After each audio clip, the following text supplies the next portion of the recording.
The funeral coordinator approached an elderly black man in a wheelchair at the back of Muhammad Ali's memorial service.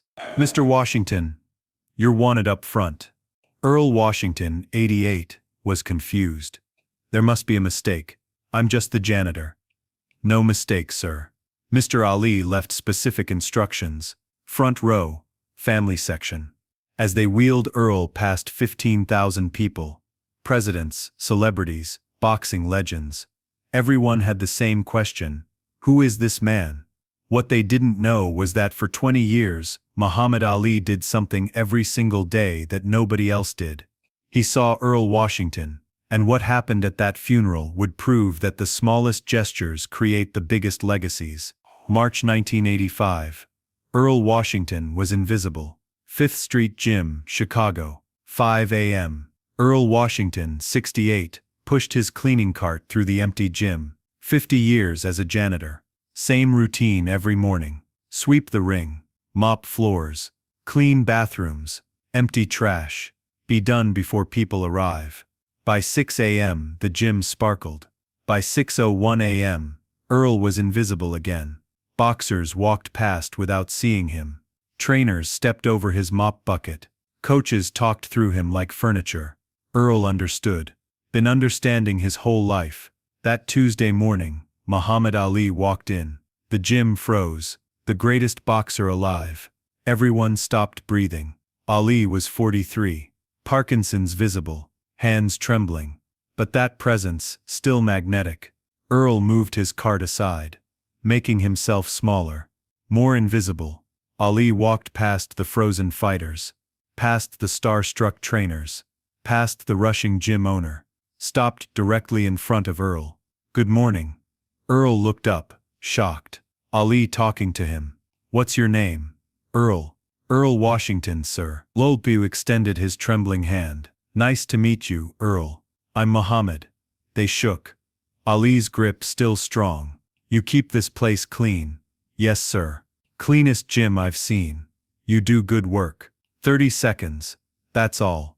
But Earl stood there 5 minutes after, staring at his hand. Muhammad Ali had seen him. 2 weeks later, Ali did something that shocked everyone. Ali came back, Tuesday morning, walked straight to Earl. "Good morning, Earl." Earl almost dropped his broom. "You remember my name?" "Of course. How are you?" "Fine, sir." "You keep this place clean for us." "Trying to." "Don't try. You succeed. This gym sparkles because of you." Next Tuesday, same thing.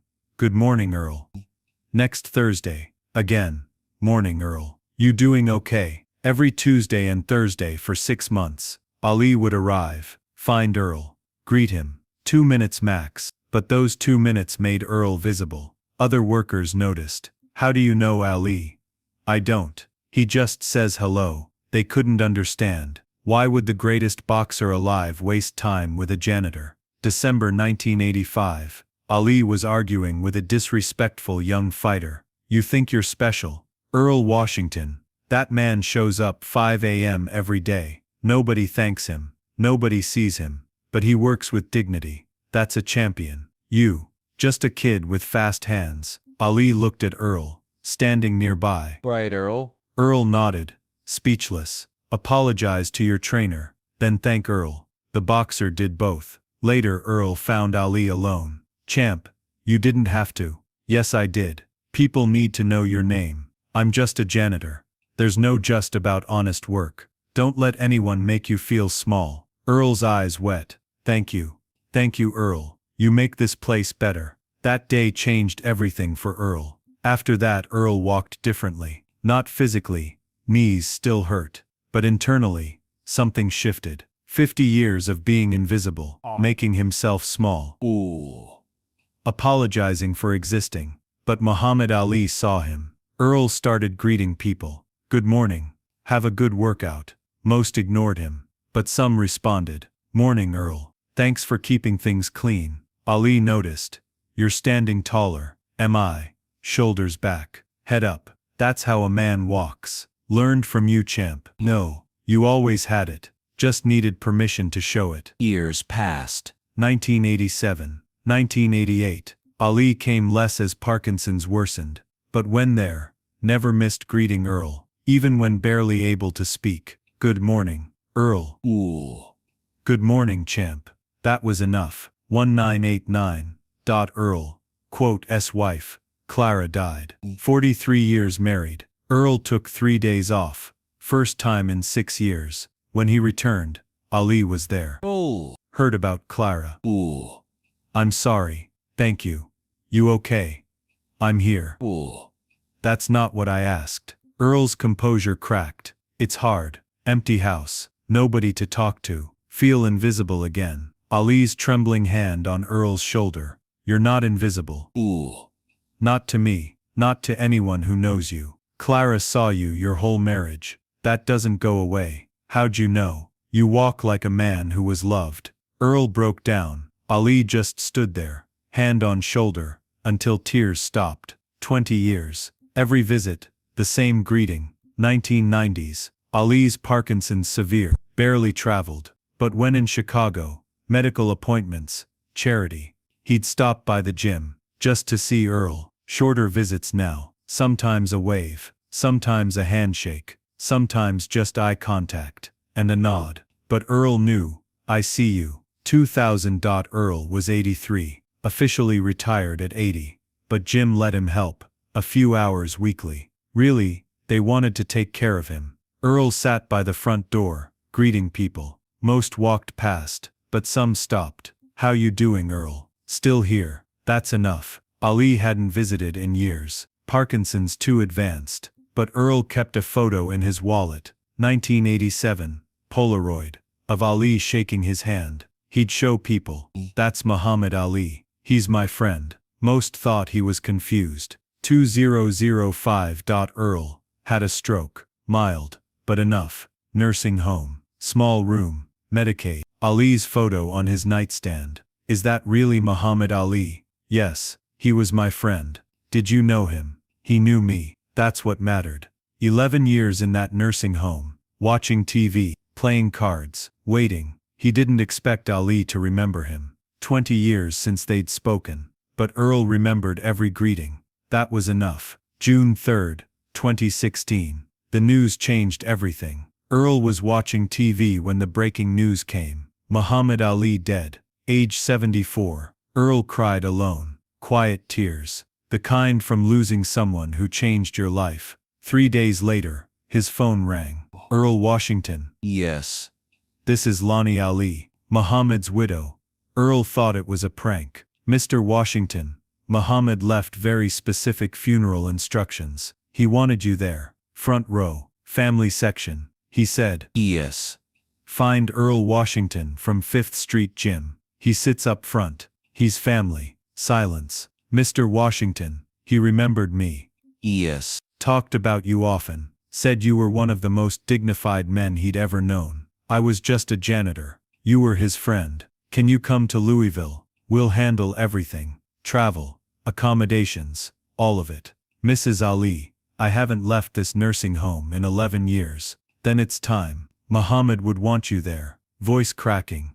I'll be there. 4 days later, Earl Washington boarded a plane for the first time in his life. June 10, 2016, Louisville. Muhammad Ali's funeral. 15,000 people. Presidents, celebrities, champions, world leaders, and Earl Washington, 88, wheelchair. They tried seating him in back. Sir, family section is full. Lonnie intervened. He's front row. Muhammad's orders. Wheeled Earl to front. Between Ali's children and closest friends. Everyone staring. Who is this old man? Service began. Billy Crystal eulogized. President Clinton spoke. Will Smith cried. Then the coordinator did something unusual. We have one more person who'd like to say something. Earl Washington. Confused murmurs. Who? They wheeled Earl to the microphone. He tried to stand. Couldn't. Spoke from wheelchair. My name is Earl Washington. I was a janitor at 5th Street Gym in Chicago. His voice shook. For 50 years, I was invisible. People walked past me like furniture. Stepped over my mop bucket. Talked through me. Pause. Then Muhammad Ali walked in. March 1985. He stopped. Looked at me. Shook my hand. Asked my name. Earl's eyes wet. For 20 years, every time he came to that gym, he found me. Said good morning, Earl. Asked how I was. Thanked me for my work. 2 minutes. That's all. But those 2 minutes made me visible. Tears flowing now. I never asked him why. Why waste time with a janitor? But I think I know. Muhammad Ali saw people nobody else saw. He made invisible people visible. Not because he wanted credit, but because that's who he was. I'm 88 years old. I've been a janitor my whole life. Nobody knows my name, but Muhammad Ali knew it. And he made sure I was here today, front row, so you'd know it too. Earl looked at Ali's casket. Thank you, champ, for seeing me, for 20 years of good morning, for making me feel like I mattered. You were the greatest, not because you could fight, because you could see. Standing ovation, 15,000 people. For Earl Washington, the invisible janitor. After the funeral, something incredible happened. After the funeral, people approached Earl. First Ali's daughter Layla. My father talked about you. He said you taught him about dignity. Then former fighters. Earl, I'm sorry. I trained at 5th Street for years. Never said hello. I'm sorry. Trainers, coaches, people who'd walked past him for decades. Forgive us, Earl. Earl just smiled. Nothing to forgive. You see me now. That's enough. Lonnie Ali pulled Earl aside. Earl, Muhammad left something for you. She handed him an envelope. Inside a letter. Handwritten. Dated 2014. 2 years before Ali died. When he could still barely write. Dear Earl, if you're reading this, I'm gone. I wanted you to know something. You think I did you a favor by saying hello, but it was the other way around. Every morning I greeted you. I was reminding myself what matters. Not fame, not titles, not being the greatest. What matters is seeing people, really seeing them. You were never invisible to me. Earl, you were a mirror. You showed me who I wanted to be. Thank you for 50 years of showing up, for doing your job with dignity, for teaching me more than any boxing coach ever did. You're not just Earl the janitor. You're Earl Washington, and that name means something. Your friend, Muhammad Ali. Earl read it 3 times, then carefully folded it. That letter now sits in the Muhammad Ali Center in Louisville, next to Ali's championship belts and Olympic gold medal. Label.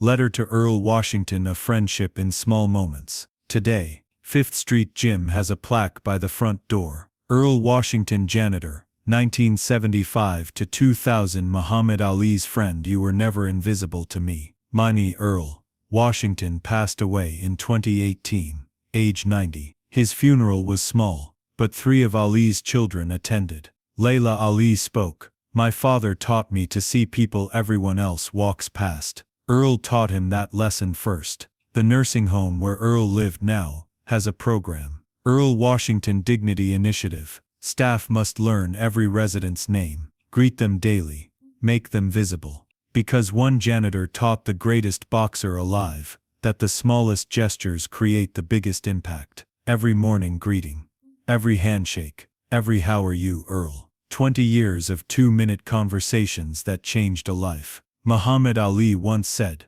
service to others is the rent you pay for your room here on earth. For 20 years, Ali paid rent with 2 words. Good morning, Earl. No cameras, no publicity, no credit, just a champion who saw a janitor everyone else walked past. Earl Washington was invisible his whole life. Then for 20 years, Muhammad Ali made him visible. And at Ali's funeral, Earl sat front row, not because he was famous, because he mattered. Sometimes the greatest legacy isn't championships, it's remembering someone's name. If this story moved you, think about the invisible people in your life, the janitors, the servers, the people everyone walks past. Learn their names, say good morning, see them. That's how you become a champion. Subscribe for more Muhammad Ali stories about the fights outside the ring. Comment. Who's the invisible person you want to thank? Remember, you don't have to be Muhammad Ali to make someone visible. You just have to care.